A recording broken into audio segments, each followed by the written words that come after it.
বাংলাদেশ এবং বাংলাদেশের বাইরে পৃথিবীর বিভিন্ন প্রান্তে যেখান থেকে চ্যানেলে দেখছেন আপনাদের সকলকে সাদর আমন্ত্রণ তৃতীয় মাত্রা দেখবার জন্য। প্রিয় দর্শক, কোভিড-19 বা করোনা ভাইরাস এক অদৃশ্য শক্তি, আর এই অদৃশ্য শক্তির বিরুদ্ধে লড়াই করে চলেছে গোটা বিশ্ব। এই লড়াইয়ের সমাপ্তি কবে ঘটবে কেউই জানে না, এবং এই লড়াইয়ের মধ্যে ইতিমধ্যেই যুক্ত হয়েছে বাংলাদেশ।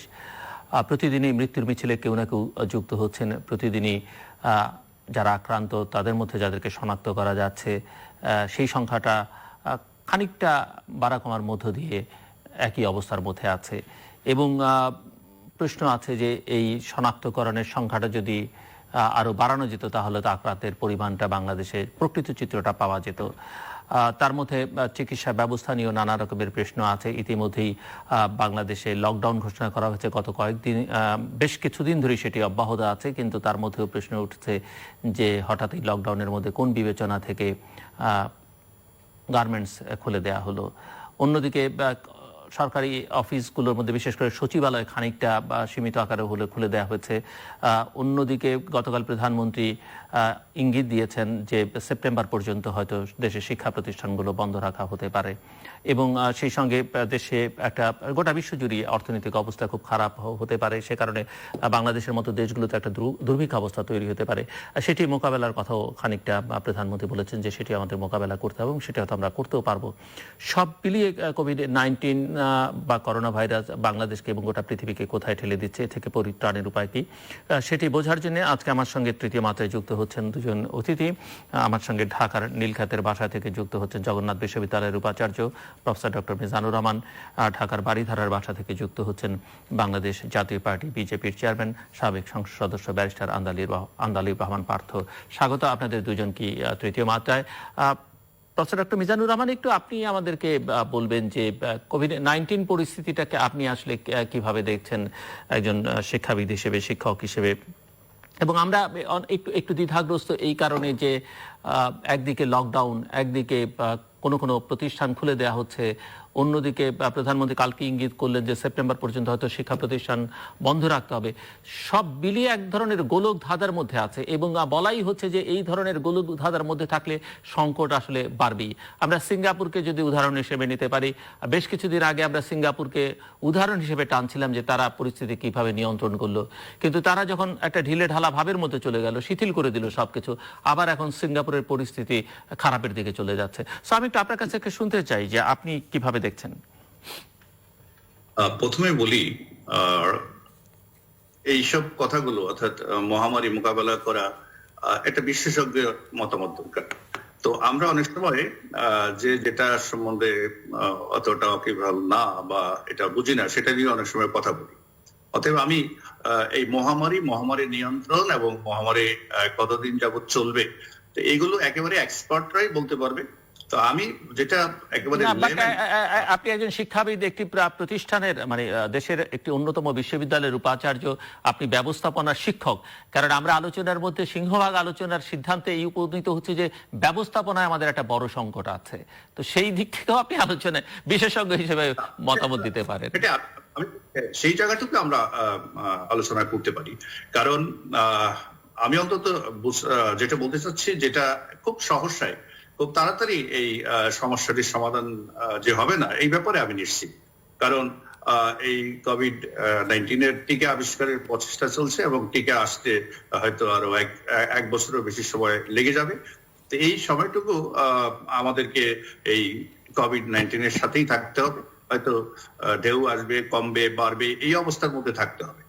আমি যেটা বেশি জোর দিতে চাই সেটা হচ্ছে ব্যবস্থাপনা।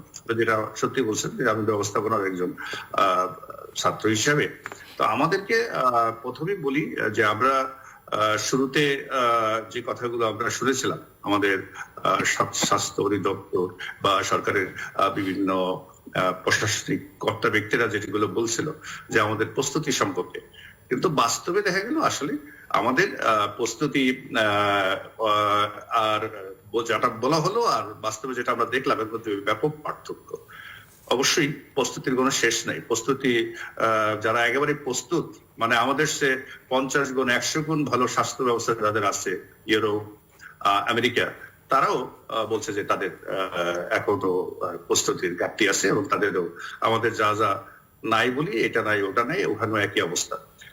আর আমরা আবার কিছু লোক খুব মানে বেশি আশা করছিলাম যে হয়তো বাংলাদেশের এই স্বাস্থ্য বিভাগ বা স্বাস্থ্য অধিদপ্তর ব্যাপক একটা কিছু করে ফেলবে আমাদের জন্য।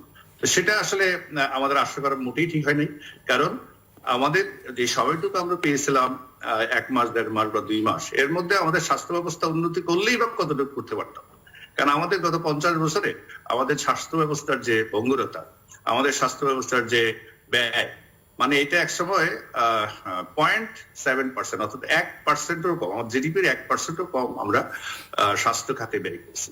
আর বিশেষ করে এই যে ব্যাধিটি, সংক্রামক ব্যাধিটি, এটা সম্পূর্ণ অপরিচিত, এবং এর জন্য যে ধরনের প্রিপারেশন দরকার, যে টেকনিক্যাল নো হাও দরকার, সেগুলো আমাদের প্রচন্ড ঘাটতি ছিল। যেমন একটা পর্যায়ে সর্বশেষ যেটা স্টেজ, অর্থাৎ যদিও খুব অল্প সংখ্যক লোকের ক্ষেত্রে এটা হয় যে শ্বাস প্রশ্বাসজনিত যে প্রচন্ড সমস্যাটা থাকে, সেটার জন্য ভেন্টিলেটর না। তো আমাদের সমগ্র জাতির ভেন্টিলেটরের সংখ্যা এই পর্যন্ত এটা 2000 এক্সিড করে। আর এর মধ্যে 2000-এর মধ্যে এটা 1500 হচ্ছে গত 8-10 বছরে তৈরি করা, অর্থাৎ এর আগে 40 বছরে বিভিন্ন স্বাস্থ্যমন্ত্রী, স্বাস্থ্য প্রশাসক এবং আমাদের বিভিন্ন সরকার বহু কিছু চলে গেছে, কিন্তু আমাদের টোটাল ভেন্টিলেটরের সংখ্যা 40 বছরে ছিল আমাদের এই 500টার মতো। আর বাকি এই কয়েক বছরে, আর বাকি যে সময়টুকু আমাদের হাতে আমাদের ছিল, সের মধ্যে আমাদের শিক্ষা স্বাস্থ্য ব্যবস্থাকে উন্নত করবে বা ওরা কম চেষ্টা করেছে, করলে আরো পারতো, এই কথাগুলো বোধহয় অনেকটা আমরা একটা ভাবাবেগের সাথে বলি। এটা কিছুই করার সম্ভব ছিল না।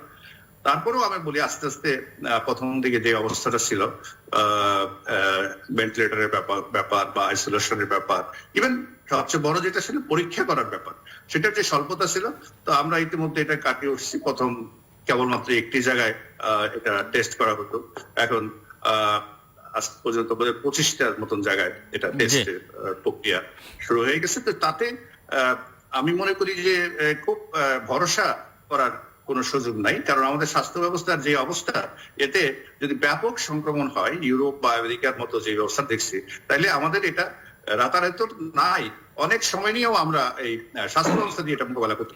এই জন্য আমি যেটা বেশি জোর দিই যে এটা বিশ্ব স্বাস্থ্য সংস্থা সহ এক্সপার্টদের, মহামারী বিশেষজ্ঞদের যে ওপিনিয়ন, সেটা হচ্ছে আমাদের আইসোলেশন, সোশ্যাল ডিস্টেন্সিং, এই কথাগুলো বলছি, বা লকডাউন, এই কথাগুলো আমরা বলছি। কিন্তু এইগুলোর সমস্যা হচ্ছে, এইগুলো আবার যেখান থেকে আসছে এই শব্দগুলো, ওয়েস্টার্ন ওয়ার্ল্ড থেকে আসছে, সেখানে এগুলো যত সহজে অ্যাপ্লাই করা যায়, মানুষকে ঘরে আবদ্ধ করে রাখা যায়, বা বাংলাদেশে সেটা সম্ভব হচ্ছে না, অসম্ভব একটা ব্যাপার ছিল। আমাদের যে থাকার ব্যবস্থা, আমাদের যে ঘর দুয়ার, আমাদের বিশেষ করে আপনি যেহেতু বলছেন, আমার এই পুরনো ঢাকা, যেহেতু আমি ভাইস চ্যান্সেলর বিশ্ববিদ্যালয়ের, আপনি যদি দেখেন তাঁতিবাজার থেকে আরম্ভ করে এই যে বাসাগুলোতে মানুষ থাকে, এগুলোতে কি আসলে কোয়ারেন্টাইন করার মতন কোনো উপযুক্ত, ওতে এই লোকগুলো এমনি সারাদিন বাইরে থাকে, ওই রাতের বেলা হয়তো ঘুমাইতে যায় এগুলো। তারপরে আমাদের যে বস্তিগুলো আছে, সেগুলোতে যে খুপসিগুলো আছে, এগুলোতে ঘরে থাকার আসলে কোনো অবস্থা নেই। আমি আসছি আবার আপনার কাছে। জি, এটা প্রযোজ্য বাংলাদেশের জন্য, এটা আসলে খুব একটা কঠিন কাজ, কিন্তু সেই শিক্ষাটা আমরা পেয়ে গেছি। তারপর আমি এটাই যাতে শেষ করি, তারপরও আমরা মোবাইল কোম্পানিগুলোর যে বিগ ডাটা অ্যানালাইসিস, এর থেকে তারা একটা হিসাব দিয়েছে যে আমাদের এখানে এই ঘরে থাকার ব্যাপারটা শতকরা 70 থেকে 82% পর্যন্ত সফল, অন্তত শহর অঞ্চলে। গ্রামে তো এটা ওই প্রাদুর্ভাব এখনো ওইভাবে যায়নি। তো আমি মনে করি এইটাই হলো আমাদের, অর্থাৎ আমাদের বেঁচে থাকতে হলে আমাদের এই সামাজিক দূরত্ব, ঘরে থাকা, এটার উপর জোর দিতে হবে। স্বাস্থ্য ব্যবস্থার উপর খুব একটা বেশি ভরসা করার সুযোগ একটু আমাদের নাই। জি, ধন্যবাদ। আমি আসবো আবার আপনার কাছে। ব্যারিস্টার আমদাল রহমান পার্থ, যে পরিস্থিতি মোকাবেলা করছে আমরা গোটা পৃথিবী, বিশেষ করে বাংলাদেশে যেভাবে পরিস্থিতি মোকাবেলা করা হচ্ছে, সেটা যথাযথ হচ্ছে কিনা, এবং এই ধরনের পরিস্থিতিতে আসলে রাজনীতি করবার তেমন কোনো সুযোগ নেই, যদিও জনস্বাস্থ্য একটি রাজনীতিরই বিষয় শেষ পর্যন্ত। কিন্তু আমরা তারপরও দেখছি এই আবহাওয়ার মধ্যেও আমাদের রাজনীতিবিদরা পরস্পরের প্রতি অভিযোগের তীর ছুড়ছেন, এবং এই ধরনের পরিস্থিতিতে একটা জাতীয় জাতীয় ঐক্যের কথাও কেউ কেউ বলছেন, সেটাও হওয়া উচিত, জাতীয়ভাবেই মোকাবেলা করা উচিত, এবং সেখানটাতে এই মুহূর্তের এই পরিবেশে কেউ সরকার বদলের কথা বলবেনও না, সেটি চাইবেনও না, এবং সেক্ষেত্রে হয়তো সরকার যে পদক্ষেপগুলো নিচ্ছে সেখানে তার পাশে দাঁড়ানো বা তাকে সংশোধন করতে সহায়তা করা, সেই কাজগুলো করা উচিত। সেগুলো সবই সব মিলিয়ে অনুপস্থিত। তো আমি একটু আপনার কাছে থেকে শুনতে চাই, একজন রাজনীতিবিদ হিসেবে এবং একজন তরুণ রাজনীতিবিদ হিসেবে আপনি কি মনে করেন যে আসলে কোভিড-19 কে বাংলাদেশ যেভাবে অ্যাড্রেস করছে সেটা আপনি কিভাবে দেখেন, কিংবা বিশ্ব পরিস্থিতি যদি আপনি আলোচনায় খানিকটা আনতে চান, আনতে পারেন? আপনাকে ধন্যবাদ। না, আপনি যেটা বললেন যে রাজনীতি করার সুযোগ এখানে নেই, রাজনীতি করার সুযোগ তো গত 12 বছর ধরে কোনো কিছুতেই, রাজনীতি জিনিসটা তো বিরাজনীতিকরণের কারণেই তো আজকে আপনার ডিস্ট্রিবিউশন চ্যানেল থেকে মনে করে যেখানেই আপনি অব্যবস্থাপনা দেখছেন সব আছে। আমি একটা পয়েন্ট আগে ধরাই, যে স্যার যে বললেন, ভিসি সাহেব যে বললেন লকডাউন কন্ট্রোলের যে ব্যাপারটা, আমি মনে করি এটা গভর্নমেন্ট ঠিকই করেছে, বিকজ বাংলাদেশে এরকম 100% লকডাউন করে রাখলে ইকোনমিতে অনেক ধরনের ঝামেলা হতে পারে। এই জন্য একটু পার্শিয়াল লকডাউন করা উচিত কিছু কিছু ক্ষেত্রে, সোশ্যাল ডিস্টেন্সিং মেনটেন করে। কিন্তু ব্যারিস্টার আন্দালি, পার্শিয়াল লকডাউন আমি আপনার সঙ্গে বা অনেকেই একমত হবেন, আমার একমত হয় কিছু যায় আসে না, কিন্তু অন্যান্য দেশে যেটা করা হচ্ছে সেটা কিন্তু যথেষ্ট পরিমাণে গবেষণা করে ম্যাপিং করে যে কোথায় করলে ঝামেলা হবে না, কোথায় করলে ঝামেলা হবে। কারণ আপনার যখন কোনো একটি এরিয়াতে একজনও ইনফেক্টেড থাকবেন, আপনি কিন্তু ওই পুরো এলাকাটাই ঝুঁকিপূর্ণ থাকবে, সেটা কিন্তু মাথায় রাখতে হবে। এবং আপনি খুলে দিচ্ছেন, আবার বন্ধ করছেন, আবার খুলে দিচ্ছেন, বিশেষ করে আপনি আমার কথাটাই নিয়ে গিয়েছেন জিলুর ভাই। পার্শিয়াল লকডাউন, আমি এটাই বলতে যাচ্ছিলাম যে পার্শিয়াল লকডাউন আপনি করতেন যদি আপনি অ্যাবসলিউট লকডাউন 1 মাস ঠিক করে করতে পারতেন। যেহেতু আপনি 1 মাস ঠিক করে লকডাউনটা করতে পারেন না, বিকজ আপনি নিজেই আপনারা তো একটা ব্যাপার বলছেন না যে আপনি এর মধ্যেই একটা ভোট হয়েছে 21 তারিখ মার্চ মাসে, তো জনগণ এটাকে অনেক সিরিয়াসলি নেয়নি। তারপর আপনি দেখলেন যে ছুটি দিয়ে দেওয়া হলো, গেল আসলো আবার গেল, তারপর বিভিন্ন জায়গায় মসজিদে যাওয়া হবে কি হবে না, এই সব কিছু নিয়ে মনে হচ্ছিল যে গভর্নমেন্ট কখনো কখনো মনে করছে যে এটা খুব অ্যাক্টিভ, আবার গভর্নমেন্ট কখনো মনে হচ্ছে যেটাতে খুব একটা সিরিয়াস না। যাই হোক, ওই মেসেজটা সারা বাংলাদেশে ওইভাবে পৌঁছায় নাই, সুতরাং মানুষ লকডাউনে সেরকম ভাবে মানুষ এই রিপ্লাই করে নাই, যার রেজাল্টটাই আমার মনে হয় আমরা এখন দিচ্ছি সারা বাংলাদেশে। এখন যেটা স্যার বললো যে মেডিকেল ব্যবস্থা আমাদের একদমই ভালো না, এটা করা যাবে না। স্যার, আমাদের এরিয়া মেডিকেল ব্যবস্থা তো অ্যাকচুয়ালি এই আবার রাজনীতি চলে আসে এখানে জেলুর ভাই। এত বড় ক্রাইসিসে তো ইনক্লুসিভ হওয়ার কথা। আমরা 1 মাস আগে থেকেই বলছি যে এত বড় ক্রাইসিস যদি ন্যাশনাল ক্রাইসিস হয়, আমাদের সাথে ইনক্লুসিভ করে অল পার্টি কাউন্সিল করে ন্যাশনাল কাউন্সিল করে কিছু করা উচিত। বাট আনফরচুনেটলি এই সরকার একদমই ইনক্লুসিভ মেন্টালিটি না জেলুর ভাই। আপনি যদি গত 1 মাসে দেখেন, বিরোধী দল তো আপনি বাদই দেন, কোন সুশীল সমাজ, কোন এনজিও থেকে আরম্ভ করে ইভেন কি আওয়ামী লীগের সিনিয়র নেতৃবৃন্দরা আপনি দেখবেন একদম চুপ। সম্পূর্ণ প্রশাসনিক ভেতে দেশ চালাচ্ছে ডিসি, এসপি আর এসপির চৌকিদাররা বা ডিসি চৌকিদাররা। আপনি দেখেন যে এই যে ডিসিতে দিয়ে কমিটি করা হয়েছে, মানে কিরকম রাজনীতি না করতে করতে বিরাজনীতিকরণ হয়ে গেছে, যে আজকে গ্রাম অঞ্চলে যে ডিস্ট্রিবিউশন হবে সেটা ডিসি ঠিক করতেছে। একটা ডিসি মনে করেন আমার এলাকায় 1 বছর যাবত গিয়েছে, উনি কাকে ছিলেন? এটা আওয়ামী লীগের এত বড় বড় রাজনীতিবিদরা, তাদের তো মানে এর চেয়ে বড় অপমানজনক তার কিছুই হতে পারে না। দেখেন জিলুর ভাই, হাজার হাজার বছর আগে অ্যারিস্টটল মন্টেস্কিউ যে থিওরি দিয়ে গিয়েছে রাজনীতির, যে একটা কঠোর মনোভাব যে নির্বাহী বিভাগে থাকে তাদের কার্য পরিচালনা করার সময়, সেটাকে প্রশমিত করার জন্য, সেটাকে আরো জনোপযোগী করার জন্যই পলিটিশিয়ানের কাজ, রাজনীতিবিদের কাজ। সেখানে এখন তো রাজনীতিবিদ নেই, এই জন্য আপনি দেখছেন ডিস্ট্রিবিউশন চ্যানেলে গম চুরি, এই চুরি সেই চুরি আপনি ঠেকাতে পারছেন না। দ্বিতীয় আরেকটা কথা হলো যে স্বাস্থ্যর যে ইনভেস্টমেন্টের ব্যাপারে, আমরা তো বাংলাদেশ গত 10 বছর যাবত, ওই আমার এলাকায় একজন বলে যে 13 বছর পড়লাম উন্নয়ন, পরীক্ষা আসলো করোনা, তো বাংলাদেশ পারবে কিভাবে? আপনি তো লিপস্টিক ডেভেলপমেন্ট করে গেছেন, হাতির জেলে বাতি, 40,000 কোটি টাকা ব্রিজ, আর দুর্নীতির মহাকরা 5 টাকা, আপনি তো স্বাস্থ্য খাতে করেন নাই। আমি প্রায় বলে এই কথাটা যে বাংলাদেশে এখন অল মিনিস্ট্রি এরকম একটা কমিটি করা উচিত, যেখানে কৃষি মন্ত্রী থাকবে, যেখানে স্বাস্থ্য মন্ত্রী থাকবে, যেখানে ত্রাণ মন্ত্রী থাকবে, খাদ্যমন্ত্রী থাকবে। অর্ধেক মানুষ তো খাদ্যমন্ত্রীর নাম জানে না জিলু ভাই, অর্ধেক মানুষ তো কৃষি মন্ত্রীর নাম জানে না। এই সবাই তো ইন্টার রিলেটেড, এই সবাই মিলে এখন দেখি পলিটিশিয়ানরা 5,000 ব্যাগ এটা দেয়, ও এখানে 5টা দেয়, পত্রিকা সেখানে উঠাচ্ছে। এগুলি করে তো আপনি করতে পারবেন না। স্যার যেভাবে এক অসহায়ের মতো বলে দিল আমাদের ব্যবসা, আমাদের স্বাস্থ্য খাত নাই, ভেঙে যাবে, না, we can't accept it like that, we can't. আমরা 10 বছর আওয়ামী লীগ ক্ষমতা থাকার পরে আজকে তো আমরা অ্যাকসেপ্ট করতে নারাজ যে 2 বার এই ক্যাঙ্গারু ইলেকশন হওয়ার পর। কিন্তু ব্যারিস্টার প্রফেসর মিজানুর রহমান বলেছেন যে এর আগে তো এই 10 বছরে তো ভেন্টিলেটরের সংখ্যা এত বাড়লো, এর আগেও তো 40 বছর নানান সরকার ছিল, কেউ তো কিছু করেনি, মানে উনি হিসাব দিয়ে এটি বলছেন। আপনি একটু ছোট করে শেষ করবেন, আমি ওনার কাছে আবার আসবো আবার আপনার কাছে পরে। আমি ছোট করে শেষ করছি। আপনি যদি এখন 40 বছরের ঘটনা বারবার আনতে থাকেন, সেটার জন্য তো 12 বছর আওয়ামী লীগ বিনা ভোটে এমপিতে আছে, এই এখন 7 বছর যাবত আছে। বাট আমার কথা হলো এখন আর ওই কথা বলার কোনো সুযোগই নেই যে 10 বছর 12 বছর আগে কি হয়েছে। আপনার প্রেফারেন্স কি? আপনি একদিকে বলছেন আমি সিঙ্গাপুরে যাচ্ছি, ঢাকাকে ক্যালিফোর্নিয়া দেখা যাচ্ছে, 40,000 কোটি টাকার পদ্মা সেতু আছে, আপনি কেন ভেন্টিলেটর নিয়ে আসছেন না?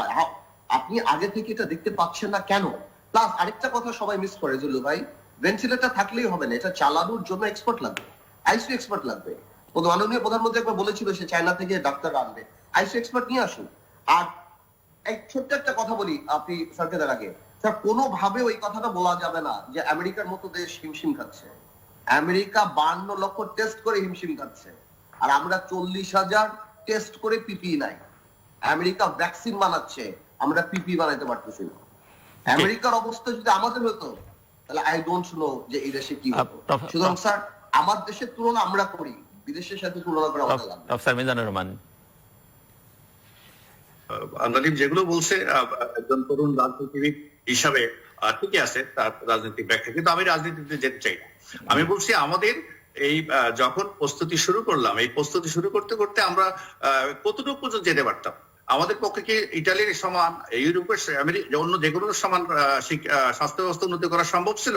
এটা একেবারেই অসম্ভব। আমি বলছি যতটুকুই এখন আমরা সুযোগগুলো পাই, দেখেন যে কটা হাসপাতাল এখন কোভিড-19 এর জন্য চিকিৎসা, সেই কটা হাসপাতালও কিন্তু এই গত 10 বছরের মধ্যে তৈরি করা। এই যে মুগদা হাসপাতাল বলেন, কুয়েত মৈত্রী হাসপাতাল বলেন, অথবা কর্মিটল হাসপাতাল বলেন, সেগুলো আমি আবারও বলছি এটা রাজনীতি করার সময় না, রাজনীতি এখন এটা নিয়ে আলোচনা করতে চাই না। আমি বলছি যতই আমরা প্রস্তুতি নেই না কেন, আমরা কোনো অবস্থাতে এটা ইউরোপের সমতুল্য বা আমেরিকার সমতুল্য। আমেরিকা ইউরোপে ক্রাইসিসটা শুধু কেনা বলা হয় সব বেশি করে টেস্ট করছে আর বেশি করে লোক পাওয়া গেছে আর বেশি করে মারা গেছে, এটা সেখানেও প্রচুর হোয়াইট হাউসের সামনে নার্সরা গিয়ে পিপিইর জন্য আন্দোলন ধর্মঘট করেছে, সেটাও কিন্তু মিডিয়াতে আসছে। আমি বলছি প্রস্তুতির কোনো শেষ নাই। আমার বক্তব্যটা হচ্ছে স্বাস্থ্য ব্যবস্থা যেটা আছে, যাই আছে, এইটার উপর আমাদের এখন যদি পুরোটাই আমরা সবাই অসুস্থ হয়ে পড়বো, তারপরে আমাদের স্বাস্থ্য ব্যবস্থার মাধ্যমে আমরা চিকিৎসা নিয়ে সুস্থ হব, এইটা আশা করার মনে করি খুব বেশি আমরা আশ্বস্ত হতে পারবো না। আমি বলছি যেই কাজটা আমাদের এখন করা দরকার সেটা হচ্ছে যারা মহামারী বিশেষজ্ঞ, ভাইরোলজি, জীবাণু বিশেষজ্ঞ, যারা এই বিষয়টা বুঝে আমাদের। আপনি যেটি দিয়ে শুরু করেছিলেন যে তাহলে দায়িত্বপ্রাপ্ত ব্যক্তিবর্গ কেন আমাদেরকে আশ্বস্ত করলেন যে সব ঠিক আছে, আমরা অনেকের চেয়ে ভালো আছি? আশ্বস্ত এগুলো পলিটিক্যালি করতেই হয়, কিন্তু আপনি কেন আশ্বস্ত হলেন আমি জানি না। কারণ আপনি সক্ষমতা যে বিষয়টা, এটা কতদিনে একটা স্বাস্থ্য ব্যবস্থার পূর্ণ ইউরোপিয়ান স্ট্যান্ডার্ডে যাবে এটা আপনার ধারণা আছে? যারা আশ্বস্ত হয়েছিল তাদেরকে আমি বোকা মনে করি, আশ্বস্ত হওয়ার কোনো। আপনি আমাদেরকে একটু বলবেন যে এই লকডাউন পরিস্থিতিতে এই যে তৈরি পোশাক খাত এর আগে একবার খুলে দেওয়া হলো, আবার শ্রমিকরা ঢাকায় আসলো, সেই রাতেই তাদেরকে আবার ফেরত যেতে হলো, মানে ফেরত যেতে পারলো কি পারলো না সেই খোঁজ আমরা হয়তো রাখিনি, কিন্তু বন্ধ করে দেওয়া হলো, খোলা হলো না। আবার আমরা শুনেছি যে শ্রমিক নেতাই একজন আমার এখানে বলছিলেন যে গোপনে অনেক ফ্যাক্টরি চলছে, এখন আবার অফিসিয়ালি কিছু খুলে দেওয়া হলো এবং শ্রমিকরা এসে কাজ করছে। আবার অন্যদিকে গার্মেন্টস শ্রমিকরা রাজপথে বেতন ভাতার দাবিতেও আন্দোলনে আছে। অন্যদিকে যে প্যাকেজ প্রধানমন্ত্রী ঘোষণা করেছেন তাদের কি অগ্রাধিকারের ভিত্তিতে সবচেয়ে আগে ওই খাতের জন্য প্যাকেজ ঘোষণা করলো। সব মিলিয়ে এটিকে আপনি কিভাবে ব্যাখ্যা করবেন এই পরিস্থিতিকে? আচ্ছা, সেখানটাই আসলে আমাদের মানে দীর্ঘদিন যদি এটা চলতে থাকে, দীর্ঘদিন তো আমাদের অর্থনীতি যেটা জীবন আমাদের অবশ্যই বাঁচাতে হবে। একই সাথে সাথে জীবিকা যদি বিনষ্ট হয়ে যায় তাহলে কিন্তু কিন্তু আপনি জীবিকার সন্ধানে গিয়ে যদি আপনার জীবনটাকেই শেষ করে দেন এবং হাজার হাজার লক্ষ লক্ষ মানুষের জীবনকে ঝুঁকিতে ফেলে দেন। আবারও বলছি আমাদের এখানে ম্যানেজমেন্টের সমস্যা আছে। জীবিকা তো আপনি 2 মাস 3 মাস পরেও আপনি জীবিকা অর্জন করতে পারবেন। এখন হয়তো 3 বেলার জায়গায় 1 বেলা খেলেন আপনি, কিন্তু 2 মাস তো 3 মাস পরে জীবিকা অর্জনের অত সময় আপনি পাবেন না। এখনই আপনাকে টিকে থাকতে হবে। এবং আমি প্রথমে বলি আমাদের স্বাস্থ্যবিধি মেনে আস্তে আস্তে আমাদের এই শিল্প কারখানা একটু একটু করে চালু করতে হবে এবং সারা দুনিয়া সেদিকেই যাচ্ছে। আমাদের গার্মেন্টস গুলো কয়েকটা ক্যাটাগরি আছে, আমাদের বিশ্বমানের কতগুলো গার্মেন্টস ফ্যাক্টরি কিন্তু আছে। তো সেগুলোতে যদি অর্ডার থাকে এবং সেখানে যদি স্বাস্থ্যবিধি মেনে শ্রমিকরা সেখানে কাজ করে, একটা কথা মনে রাখতে হবে, শ্রমিকরা যদি কারখানায় না থাকে তাহলে থাকবে কোথায়? গাজীপুরে এবং টঙ্গীতে সাভারে যে বস্তি আছে সে বা খুবসি ঘর আছে যেখানে 10 জন 15 জন 30 জন পর্যন্ত থাকে, সেখানে থাকবে। সেখানে তো সোশ্যাল ডিস্টেন্সিং এর কোনো ব্যবস্থাই নাই। বরং ফ্যাক্টরিতে যদি স্বাস্থ্যবিধি মেনে, অর্থাৎ তারা যদি শিফট করে নেয়, যেখানে 3 জন কাজ করতো সেখানে 1 জন কাজ করবে, পরের 8 ঘন্টা অন্য আরেকজন কাজ করবে, এইভাবে যদি করা যায় এবং সেখানে স্যানিটাইজার থেকে আরম্ভ করে অন্যান্য যে মাস্ক ব্যবহার করা সেগুলো যদি করা যায়। আর আরেকটা জিনিস আমি বলবো যে আপনার এই করোনা প্রতিরোধের জন্য যেটা দরকার সেটা হচ্ছে একটা শারীরিক প্রতিরোধ ক্ষমতা। তো সেটার জন্য পুষ্টি দরকার। কিন্তু গার্মেন্টস ফ্যাক্টরিতে যারা কাজ করে তাদের খাবার দেওয়া হয়, কিন্তু সেখানে আমি যেটা জানি আমাদের প্রত্যেকদিন গার্মেন্টস ফ্যাক্টরিতে 35 লক্ষ ডিম দেওয়া হয়, প্রত্যেকে একটা করে ডিম দেওয়া হয়, একটা করে কলা দেওয়া হয়। আমি মনে করি এই যেটা শ্রমিকদেরকে সুরক্ষার জন্য বলতেছি, তোমরা ওই বস্তিতে থাকো, যেখানে আসো সেখানেই থাকো, সেখানে থাকার চেয়ে বরং ফ্যাক্টরিতে এসে কাজ করলে ফ্যাক্টরির স্বাস্থ্য হাইজিন অবস্থা ফার বেটার দেন তাদের বাসস্থান। আরেকটা হচ্ছে এই অন্তত এই সময়টা অন্তত এক বেলা কিন্তু কাজ করে তো তাকে বাসস্থানে যেতে হচ্ছে, কাজ করে কাজ শেষে তো দিন শেষে তো তাকে বাড়িতে ফিরতে হচ্ছে বা তার সেই খুপড়ি ঘরে ফিরতে হচ্ছে। ওখানে গিয়ে সে কয় ঘন্টা থাকবে? তাহলে তো 24 ঘন্টা বাড়িতেই থাকতে হতো। অন্তত এই যে 8 ঘন্টা সে ডিউটি করবে সেই 8 ঘন্টা একটা ভালো পরিবেশে থাকলো। সে ফ্যাক্টরিতে না আসতে তাহলে তো বস্তিতেই থাকতো, 30 জনের রুমের মধ্যে থাকতো। কিন্তু সে যদি বস্তি থেকে বস্তিতে যে সময়টা থাকে সেই সময়টাতে ইনফেক্টেড হয় এবং সেটি এনে কারখানায় ছড়িয়ে দেয় বা কারখানা থেকে নিয়ে বস্তিতে ছড়িয়ে দেয়। না কারখানা তো ওখানে কারখানায় যারা আসবে তারা তো একই লোক, একই বস্তিতে লোক। ইনফেক্টেড হলে তো সে ওখানে আরো দ্রুত হবে। আর আমি যেটা বলছি যে এইগুলো সবগুলো কিন্তু এই অভিজ্ঞতাগুলো আমাদের নতুন। আমরা ট্রায়াল এন্ড এরর বেসিসে আছি। পৃথিবীতে কেউই এই ধরনের পরিস্থিতির জন্য প্রস্তুত ছিল না এবং সেখানে কি ধরনের সমস্যা হবে এটাও অনেক সময় আমরা জানি না। কিন্তু আমি যেটা বলছি, শ্রমিকদেরকে বস্তিতে একটা রুমে 30 জন 25 জন করে কোয়ারেন্টাইন করে যদি থাকতে বলি, যেটা আমরা বলা হচ্ছে, তার থেকে বরং কারখানাগুলোতে কিছু কিছু কারখানা কিন্তু থাকার ব্যবস্থা আছে এবং সেখানে যদি কোয়ারেন্টাইন করা যায়, যদি শ্রমিকদেরকে কারখানায় থাকার ব্যবস্থা করে দেওয়া যায়, কিছু কিছু মালিকের পক্ষে এটাও সম্ভব এবং তাদেরকে যদি স্বাস্থ্যসম্মত রাখা যায়, তো সেটা আমি মনে করি ওই গেঞ্জি ঘরের মধ্যে বসে 24 ঘন্টা কাটানো হচ্ছে, বরং অন্তত 8-10 ঘন্টা কাজ করলে এখানে একটা ভালো পরিবেশে থাকবে। আর আমি যেটা গুরুত্ব দিই, ওই যে এটার সাথে সেই একটা ইফেক্ট হচ্ছে, আপনার পোল্ট্রি ফার্ম গুলো ধ্বংস হয়ে যাচ্ছে। আপনি যদি 25 লক্ষ ডিম শুধু গার্মেন্টসই লাগে প্রতিদিন, সেই ডিমগুলো এখন নষ্ট হচ্ছে। কলা যারা চাষ করছিল তাদের কলা নষ্ট হচ্ছে। আপনি 25 লক্ষ কলা 25 লক্ষ ডিমকে আমরা এখনই, আমাদের তো কৃষিকে বাঁচিয়ে রাখতে হবে। কৃষি রাখতে হলে যদি বাজার না থাকে, বিক্রির ব্যবস্থা না থাকে, তাহলে কি হবে? আমি বলছি একটার সাথে একটা সম্পর্কিত।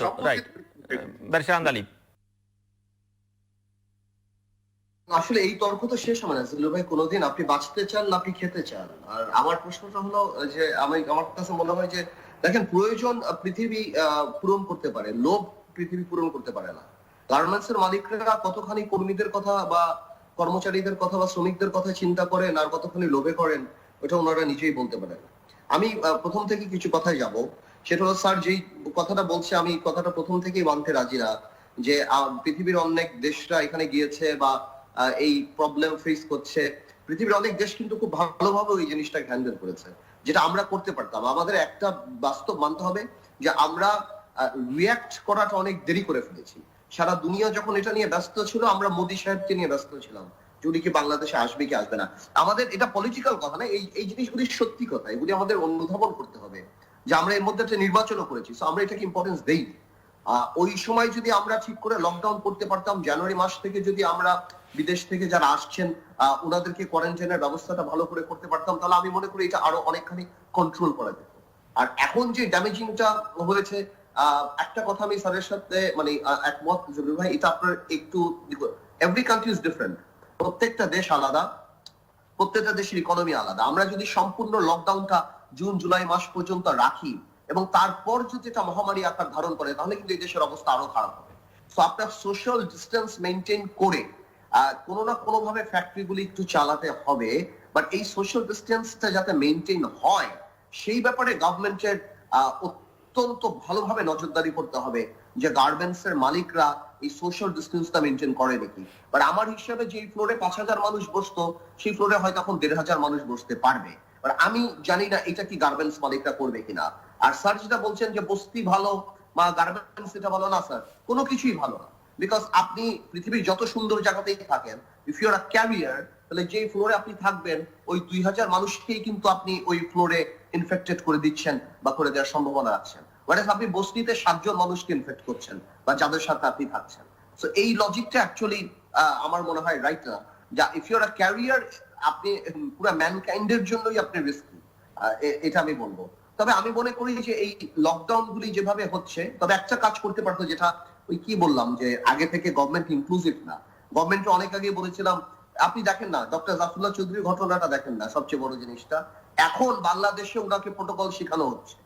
আজকে উনি যে ওনাকে সহযোগিতা করা হলো, ওনাকে সব করা হলো, 5 মিনিটে টেস্ট করে দিবে, এটা ডিফেন্স কি? যে এখন বাংলাদেশে এক ভদ্রলোক বলছে, মানে আমার মায়া লাগে যে ডক্টর জাফরুল্লাহ চৌধুরী উনি বলছেন যে ওনার বিরুদ্ধে মামলা হতে পারে। কেন? উনি প্রোটোকল মেনটেন করে নাই। দেখেন আমলাতন্ত্র জটিলতা যেতে যেতে ওনাদের আস্পর্ধা বা ওনাদের কথাবার্তার ধরন কি, উনি জাফরুল্লাহ চৌধুরী সাহেবের নামে মামলা করবে কারণ উনি এই কিট এনেছে প্রোটোকল মেনটেন না করে। আর উনাদেরকে অস্কার দেওয়া যায় চুরির উপরে স্বাস্থ্য মন্ত্রণালয়। এর আগে তো মন্ত্রীর বৌসুতা নাম ছিল চোরে। তো সবসময় এটা ছিল ওনাদের আস্পর্ধা কি, এই দেশে যখন টেস্ট করা হচ্ছে না, খুব বারবার বলছে যে আপনারা বারবার টেস্ট করেন, সেখানে উনি আনছেন কোন এক প্রোটোকল মানে নাই। এই জন্য ওই ভদ্রলোক বলে, আমি ফেসবুকে দেখলাম ওনার নাম, আমি অ্যাকচুয়ালি জানতেও চাই ওনার নাম, আমি যদি বলছেন যে জাফরুল্লাহ চৌধুরীর বিরুদ্ধে মামলা করা যায়, এই একটা মামলাই ওনার চোখে বললো। তা আমার কথা বলছেন, এমন একটা অবস্থা আসছে যে মনে হয় যে সরকার যাকে পছন্দ করে না, এই দেশে কাপড়ের অভাব হলেও যে শর্ট পড়লেও যদি কেউ মারা যায় ওনার কাছ থেকে নিবে না। আমার মনে হয় এই জিনিসগুলো, ইনক্লুসিভনেস গুলি সরকারের এখন রিয়েলাইজ করা উচিত। এই দেশে সবার সাথে বসা উচিত, পরিস্থিতি হ্যান্ডেল করে। স্যার আমি ডিউ রেসপেক্ট একটা কথা বলবো আপনাকে, স্যার আমাদের কিন্তু অনেক রিসোর্সেসও আছে।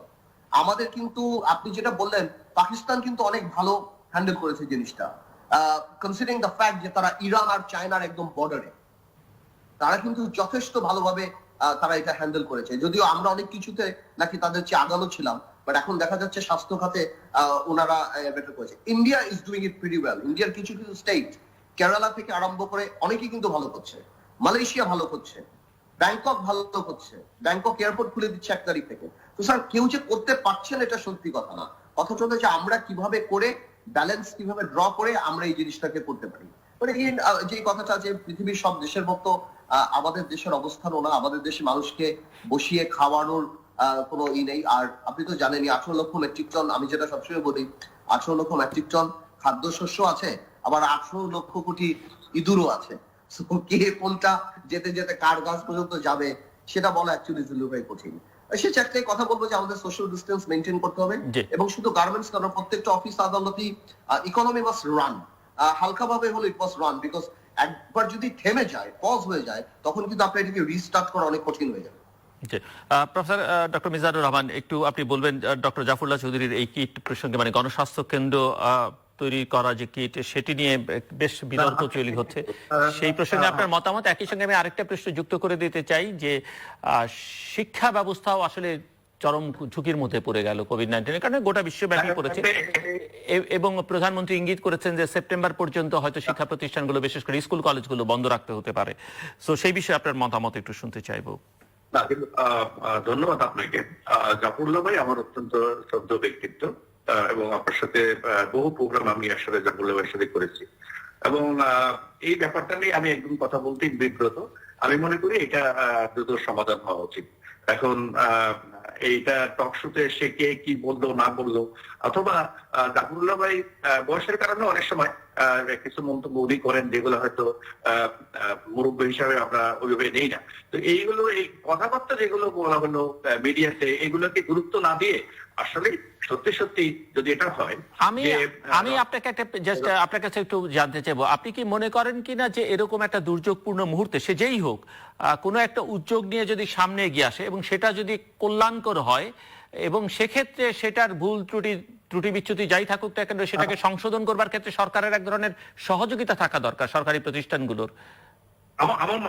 আমার মনে হয় সেটা হতে যাচ্ছে, আমি নিশ্চিত যে মানে কিন্তু সেটা হয়নি তো, মানে এতদিন পর্যন্ত হবে হচ্ছে না। আমি বলছি এটা একবারে খুব হয়নি, অনেক সময় পালিয়ে গেছে, তারা সবগুলো ধাপ অতিক্রম করার জন্য সরকারের সহযোগিতা ছিল, সেটা লিখিত ভাবে দেখা গেছে যে গণস্বাস্থ্য সেটা স্বীকার করছে। আমি যেটা বলতে চাচ্ছি যে এটা নতুন একটা অবিশ্রাম্যী একটা বিষয় হবে, কারণ রক্ত নিয়ে যদি অ্যান্টিজেন টেস্ট করা যায় তো সারা পৃথিবীতে জন্য এটা বিরাট একটা আবিষ্কার হবে এটা, কারণ কোথাও এই করোনা ভাইরাস রক্ত থেকে করোনা ভাইরাস টেস্ট করার পদ্ধতি কিন্তু নাই। অ্যান্টিজেন টেস্ট যেটা বলতে সারা পৃথিবীতে সেটা হচ্ছে নাক থেকে অথবা গলা থেকে সব নিয়ে ওটা করা হয়। রক্ত নিয়ে রক্তের মধ্যে অ্যান্টিজেন পাওয়া যাবে, এটা যদি আমাদের বৈজ্ঞানিকরা করে থাকে তাহলে বিরাট একটা আবিষ্কার। তো সেটা আসলে যেটা হওয়া উচিত ছিল, আমি দুই পক্ষেরই দেখি সমস্যা দেখি এইগুলা। এই যিনি এটা বিজন বাবু যেটি আবিষ্কার করলেন, তো প্রথমে দরকার ছিল আমাদের যারা ভাইরোলজিস্ট, মাইক্রোবায়োলজিস্ট, জেনেটিক ইঞ্জিনিয়ার, বড় বড় প্রফেসররা, নজরুল স্যার থেকে আরম্ভ করে আমার ঢাকা বিশ্ববিদ্যালয় প্রফেসরদের সামনে জিনিসটা উপস্থাপন করা, এই তাইলে এটার মধ্যে কতটা সম্ভাবনা আছে তখন এরকম একটা সেমিনার থেকে বেরিয়ে আসতে পারতো। কিন্তু এই না করে আপনি যখন ওই সাংবাদিক দেখলেন, সাংবাদিক সম্মেলন করলেন, এগুলো অনেকগুলোতেই আসলে আমাদের মনে হয় উভয় পক্ষেই সমস্যা তৈরি হচ্ছে বা তৈরি করার চেষ্টা বা ভুল হয়ে গেল। আর তারপর আমি মনে করি সমস্যার সমাধান হবে, এই নিয়ে আমি আর কথা বলতে চাই না।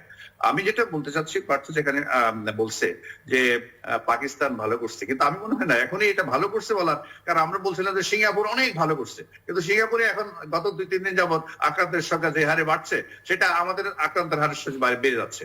সাউথ কোরিয়া ভালো করছিল, আমি বলছি এগুলো নিয়ে একদম কনক্লুসিভ একটা সিদ্ধান্তে আসা যাবে না।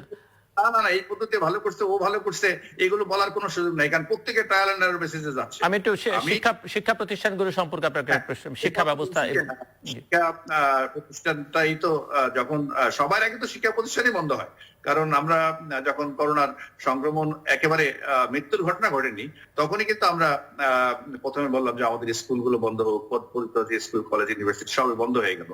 তো এটা একটা বিশেষ করে আমাদের এসএসসি পরীক্ষা না হওয়ার কারণে এটা আবার কখন হতে পারবে তাও আমরা বলতে পারছি না। তাইলে যে এই আগামী জানুয়ারি মাস থেকে যারা বিশ্ববিদ্যালয়ে পড়ার কথা ছিল তাদের কি হবে? প্লাস আমরা দীর্ঘদিনের প্রচেষ্টায় যে আমাদের সেশন জ্যাম যেটা ছিল এটা প্রায় কমিয়ে আনছিলাম, কমিয়ে না কোথাও কোথাও একদম শূন্য।